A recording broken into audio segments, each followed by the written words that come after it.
berbondong-bondong orang datang suka mendekat kepada Tuhan Yesus. Kenapa? Karena Tuhan Yesus pribadi yang suka menyembuhkan orang sakit. Dimanapun Tuhan Yesus berada, suka menyembuhkan orang sakit. Shalom. Salam sejahtera dalam kasih Kristus. Pada saat ini, kembali saya akan membahas terkait dengan pelayanan Pastor Andi Simon.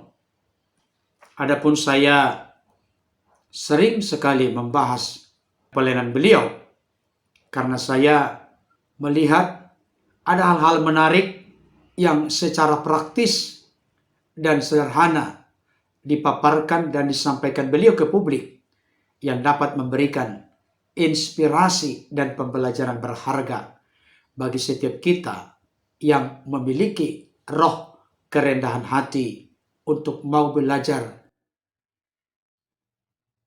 Ulasan ini saya beri judul, Pastor Andi Simon berkata, dimanapun berada, Tuhan Yesus suka menyembuhkan orang-orang sakit.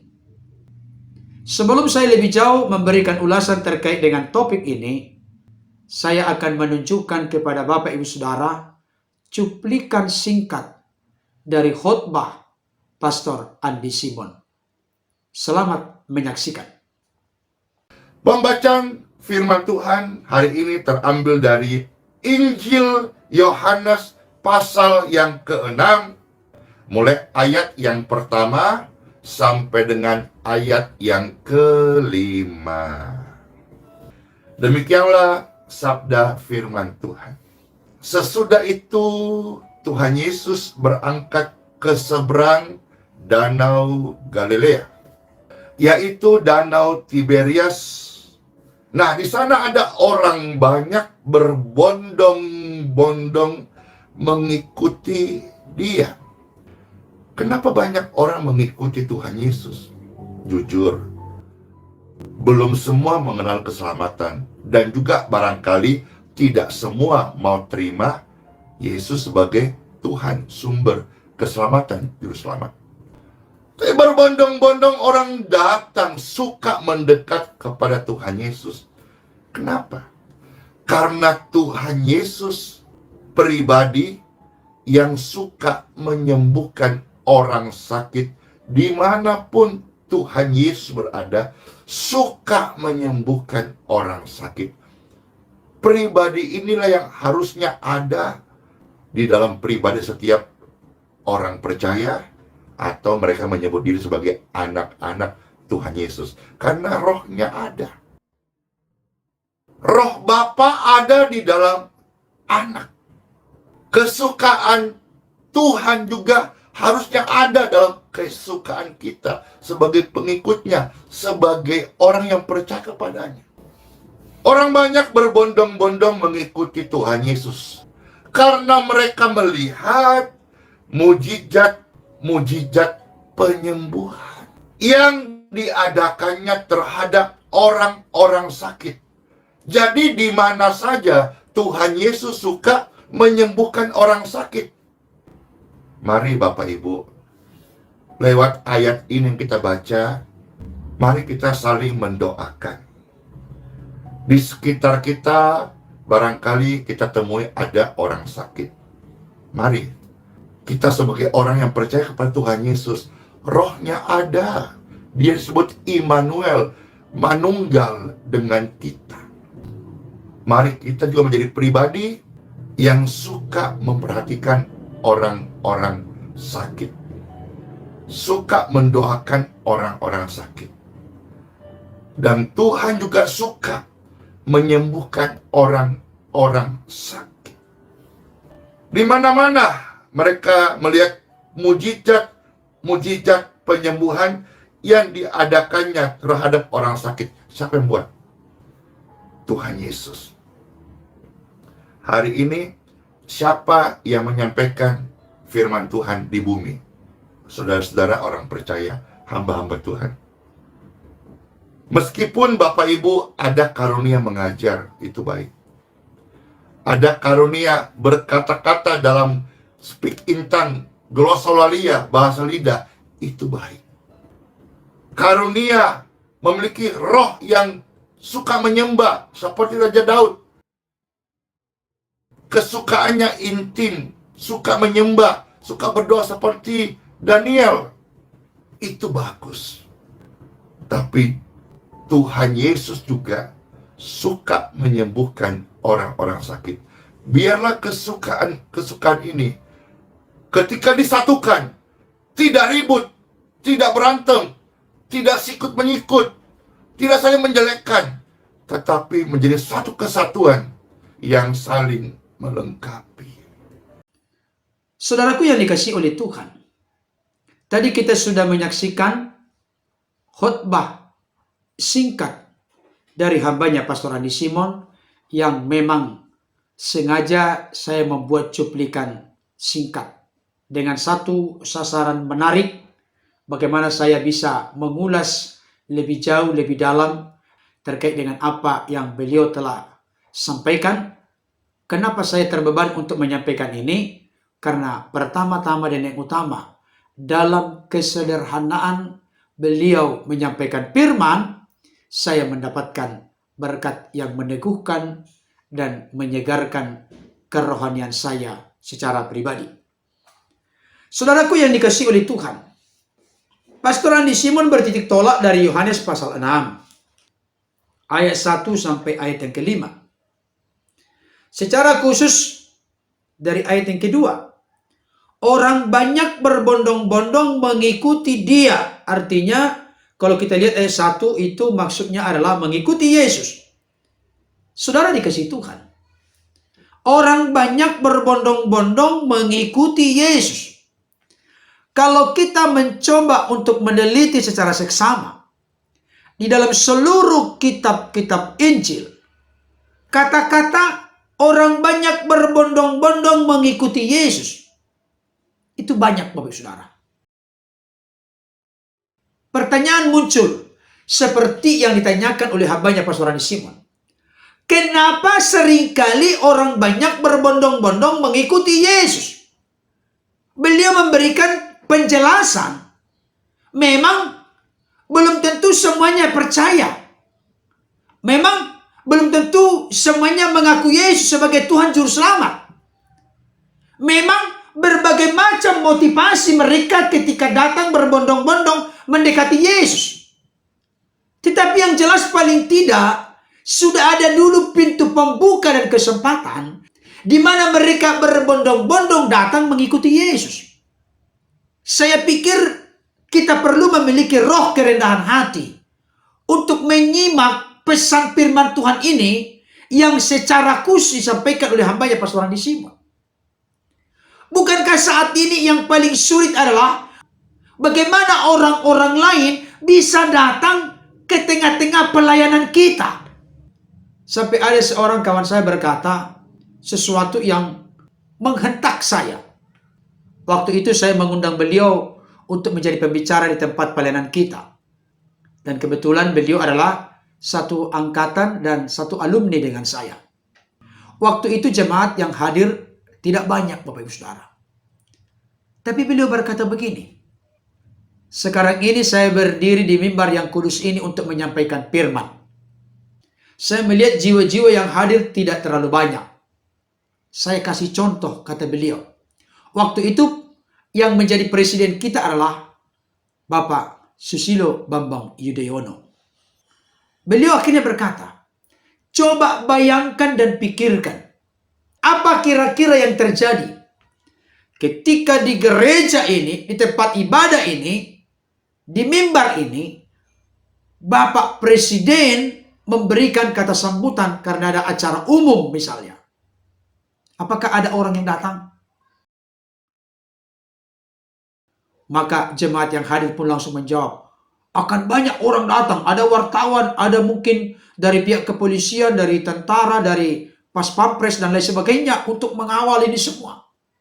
Bahkan masuk ke ruangan pun penuh sesak dan dibatasi karena tidak muat. Beliau menyampaikan pesan yang sangat menusuk bagi saya. Kalau begitu, tanpa sengaja seringkali kita memiliki pemikiran menghantarkan kita hidup oleh melihat. Kenapa demikian kata beliau? Sebenarnya tanpa mengurangi rasa hormat saya kepada Bapak Presiden Susilo Bambang Yudhoyono saat itu maksudnya ya. Sekarang kan Bapak Presiden Joko Widodo. Mana lebih tinggi Bapak Susilo Bambang Yudhoyono dibanding dengan Allah Sang Pencipta? Ya tentunya Allah Sang Pencipta dong. Saya sudah katakan tadi tanpa mengurangi rasa hormat kita kepada para pemimpin kita atau mantan presiden kita. Beliau menyampaikan kembali, saya mau mengingatkan, ketika saya berdiri di mimbar yang kudus ini, saya tidak akan berdaya dan mampu berdiri di sini kalau bukan Tuhan yang mengutus saya. Dan saya yakin percaya Roh Kudusnya mendampingi saya. Bukankah firman Tuhan berkata, di mana 2-3 orang berkumpul dalam namaku, di situ aku ada di tengah-tengah mereka. Saya yakin Tuhan Yesus pun ada di tengah-tengah persekutuan kita ini. Jemaat menjawab, amin. Tapi kalaupun meyakini, menyadari, mempercayai Tuhan Yesus ada di tengah-tengah ibadah itu, tapi ketertarikan orang, tidak ada yang datang berbondong-bondong untuk beribadah kepada Tuhan. Saudaraku dikasihi Tuhan, dari sinilah saya melihat, nanti akan saya ulas bagaimana Pastor Rani Simon berkata, saya ini bukan orang pintar. Tetapi ada tetapinya. Apa tetapinya? Nantikan di bagian berikutnya. Saudaraku yang dikasihi Tuhan, ini merupakan satu pelayanan yang unik. Pelayanan yang memang dibela oleh Tuhan, diberkati oleh Tuhan, ditolong oleh Tuhan. Bukan karena kejeniusan, kecerdasan hambanya Pastor Rani Simon. Bukan karena memiliki gelar sederet, tanpa mengurangi rasa hormat saya kepada orang-orang teolog yang memiliki gelar sederet, STH, MTH, DTH, dan lain sebagainya. Beliau tidak ada di dalam konteks itu. Sekalipun saya pernah mendengarkan langsung, menyaksikan langsung beliau berkata, saya juga pernah sekolah teologi atau sekolah Alkitab. Saudara dikasihi Tuhan. Tapi yang jelas apa yang terjadi sekarang di depan mata kita. Banyak orang berbondong-bondong dari berbagai provinsi, kabupaten, kota, bukan hanya dari sekitar Jalan Martadinata, bukan hanya dari sekitar Balikpapan. Bahkan beliau pernah bersaksi, satu pesawat itu mayoritas orang-orang yang punya tujuan yang sama, sampai mereka menyewa penginapan di sekitar Jalan Martadinata, Geraha YHS, Tribun Healing Center. Banyak orang berbondong-bondong. Mereka tidak pernah diminta bayaran, gratis, cuma-cuma, karena motto Pastor Rani Simon, saya dapatkan karunia ini dengan cuma-cuma, aku berikan dengan cuma-cuma, gratis, tidak bayar. Kalau misalnya nanti ada oknum-oknum tertentu, karena mereka sudah merasakan mujizat, keajaiban Tuhan, lawatan Tuhan, kesembuhan, pemulihan, kelepasan, akhirnya mereka memberikan persembahan atau support, dukungan kepada pelayanan hambanya Pastor Rani Simon, sah-sah saja. Dan itu menyenangkan Tuhan. Sebagai bentuk ungkapan rasa syukur terima kasih mereka kepada Tuhan melalui hambanya Pastor Rani Simon. Saudara dikasihi Tuhan. Di sini dikatakan orang banyak berbondong-bondong mengikuti Yesus. Ini merupakan starting point yang sangat jitu, sangat bagus. Karena memang saat ini untuk mendatangkan orang ke pelayanan itu sukar dan sulit. Saya sebagai seorang gembala merasakan betul hal itu. Pastor Rani Simon memang awal-awalnya dia berjalan-jalan dari gang ke gang, dari mana ke mana dia berjalan, maukah kudoakan, maukah ini seterusnya. Ada yang menolak, ada yang mau, mungkin tidak dengan segenap hati, gak enak menolak, ada juga yang memang rindu sekali untuk didoakan. Beliau setia dalam perkara kecil, maka Tuhan percayakan perkara yang besar. Tadinya beliau yang mencari-cari jiwa, tapi sekarang sudah seperti jalan tol. Mobil datang ke jalan tol untuk memberikan uang. Tapi konteks Pastor Rani Simon bukan memberikan uang. Jiwa-jiwa berdatangan ke pelayanan beliau Karena apa? Ada sesuatu yang disuguhkan. Beliau berkata, aku bukan penyembuh. Bahkan istilah penyembuh jalanan pun sebenarnya itu trademark, kalau bahasa marketingnya, nilai jual, ciri khas dari pelayanan pastoral di Simon. Tidak ada maksud lain, aku yang menyembuhkan bukan Tuhan Yesus, bukan. Kita lihat dong, jangan menikmati bungkus, tapi lihatlah isinya. Itu hanya semacam ciri khas pelayanan beliau. Kalau mau dibuat pendoa jalanan, silahkan. Saudaraku yang dikasihi Tuhan, banyak orang berbondong-bondong mengikuti Yesus. Seperti saya katakan tadi, ini merupakan starting point awal yang sangat baik. Ya memang nanti di dalam ayat berikutnya, motivasi mereka banyak yang salah datang mengikuti Yesus. Nanti perutnya kenyang, diberikan makan 5.000 orang, belum termasuk perempuan dan anak, sisa 12 bakul penuh, melalui 5 ketul roti 2 ekor ikan. Kalau motivasi orang datang, bisa diingatkan, bisa diluruskan. Tapi yang jelas banyak orang berbondong-bondong mengikuti Yesus. Itu merupakan modal awal yang sangat penting. Kalau kita berkuak-kuak tidak ada orang, buat apa? Capek-capekin aja. Sia-sia, nggak berguna. Kita ngomong ke kursi-kursi kosong, kita ngomong ke tembok yang tidak punya kuping. Sia-sia, saudara. Tapi ini mereka datang berbondong-bondong mengikuti Yesus. Berbagai macam latar belakang motivasi mereka datang. Yesus tidak berkata, udah kalian pulang semua, aku sudah tahu kalian ini orang-orang motivasinya salah, udah pulang. Tidak, berproses sedemikian rupa. Dia tunjukkan kasih, dia berikan mereka makan. Sekalipun nanti Yesus mengkritik mereka, mengingatkan mereka, menyadarkan mereka, supaya percaya kepada Yesus anak Allah yang diutus oleh Bapa. Saudaraku dikasihi Tuhan, kenapa mereka datang berbondong-bondong mengikuti Yesus? Alasannya di sini jelas, eksplisit, terang benderang. Karena mereka melihat mujizat-mujizat penyembuhan yang diadakannya terhadap orang-orang sakit. Inilah yang sedang dihidupi oleh Pastor Andi Simon. Orang-orang banyak berbondong-bondong mengikuti Yesus karena mereka telah melihat, menyaksikan mujizat-mujizat penyembuhan yang dilakukan atau diadakan oleh Yesus terhadap orang-orang sakit. Inilah persis potret dari pelayanan Pastor Andi Simon yang sedang terjadi saat ini. Dari mulut ke mulut bercerita, aku sembuh didoakan oleh Pastor Andi Simon. Tuhan pakai Pastor Andi Simon mendoakan saya, akhirnya saya sembuh. Dari media ke media atau di-share, dibagikan melalui media sosial YouTube, Facebook, dan lain sebagainya. Akhirnya cepat tersebar, tersiar kemana-mana. Sehingga hasilnya banyak orang berbondong-bondong untuk datang didoakan oleh hambanya Pastor Andi Simon. Karena mereka mendengar, melihat, menyaksikan melalui siaran live di YouTube, di Facebook, di media sosial lain. Akhirnya mereka datang berbondong-bondong. Di mananya yang salah? Ada seorang pendeta senior berkata, masa tiap hari mujizat? Masa tiap minggu mujizat? Masa tiap bulan mujizat? Sepanjang tahun mujizat? Kalau mau protes, saya mau sampaikan, proteslah kepada yang memberi karunia itu. Terserah pemberi karunia mau kapan melakukan mujizat. Tugas Pastor Andi Simon adalah mendoakan.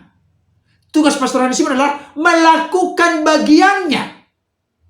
Kapanpun, dimanapun, dalam situasi kondisi apapun, dia lakukan bagiannya. Ketika dia setia melakukan bagiannya, Roh Kudus membela, menolong, memanifestasikan, mendemonstrasikan kuasa, mujizat, keajaiban, kesembuhan. Itu urusan Tuhan, urusan Roh Kudus. Pendeta senior yang berkata masa tiap hari ada mujizat, sudah lakukan gugatan langsung kepada Tuhan Yesus, termasuk kepada Roh Kudus. Jangan ke Pastor Andi Simon. Jangan akhirnya jadi melenceng, meleset, menyimpang dengan melontarkan kritikan, tuduhan palsu, sesat, itu bukan dari Tuhan. Bahkan sampai ada oknum tertentu berkata, saya jamin itu praktek perdukunan. Apa yang dilakukan oleh Pastor Rani Simon itu dari setan itu katanya. Bayangkan. Kita mesti hati-hati dan sangat hati-hati Bapak Ibu Saudara. Jangan sampai kita mendukakan Roh Kudus yang sedang bekerja sedemikian rupa melalui hamba-hamba Tuhan, termasuk di dalamnya melalui pelayanan hambanya Pastor Rani Simon. Jadi Yesus itu memiliki kesukaan untuk menyembuhkan orang-orang sakit dimanapun dia berada. Ketika dia menemukan orang-orang sakit di sana dia selalu berkarya untuk menyembuhkan orang-orang sakit. Yesus tidak pernah mengecewakan orang-orang yang datang teguh berharap dan percaya kepadanya. Misalnya di dalam Matius pasal 4, keadaannya buruk. Demikian juga dengan perempuan 12 tahun pendarahan. Dihabiskannya segala hartanya. Dia pergi ke berbagai tabib dan dokter, tapi tidak sembuh. Keadaannya justru makin buruk. Yesus menyembuhkan. Jadi salah satu pekerjaan yang dilakukan oleh Yesus adalah melakukan mujizat, menyembuhkan orang-orang sakit, melepaskan orang-orang terikat dengan roh jahat, kuasa-kuasa kegelapan, dan lain sebagainya. Apa yang salah? Itulah yang sedang dihidupi, dipercayai, dilakukan, dikerjakan oleh Pastor Andi Simon. Atas dasar karena Yesus suka, senang untuk menyembuhkan orang-orang sakit, maka atas karunia Roh Kudus, Pastor Andi Simon pun meneladani Tuhannya yang dipuji, dihormati, disembah, dilayani, diagungkan, dimuliakan. Dia juga melakukan apa yang disukai oleh Yesus untuk dia lakukan. Maka dalam hal ini tidak ada yang salah. Pastor Andi Simon berkata, biarlah kesukaan-kesukaan kita yang berbeda-beda disatukan untuk saling melengkapi. Jangan kita menempuh cara ribut, berantem, sikut menyikut, saling menjelekkan. Biarlah kita bangun unity melalui potensi panggilan karunia yang berbeda-beda. Biarlah kita saling melengkapi untuk membangun tubuh Kristus dan kehidupan kita menjadi berkat bagi orang lain.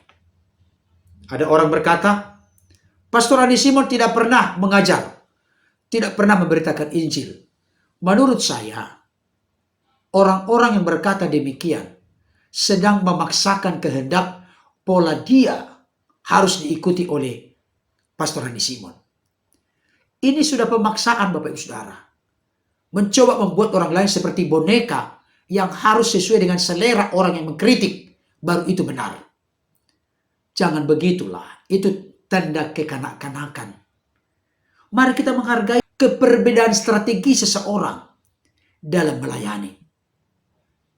Pastor Andi Simon pernah berkata, ada hal-hal yang perlu di publik, ada hal-hal yang perlu di privat.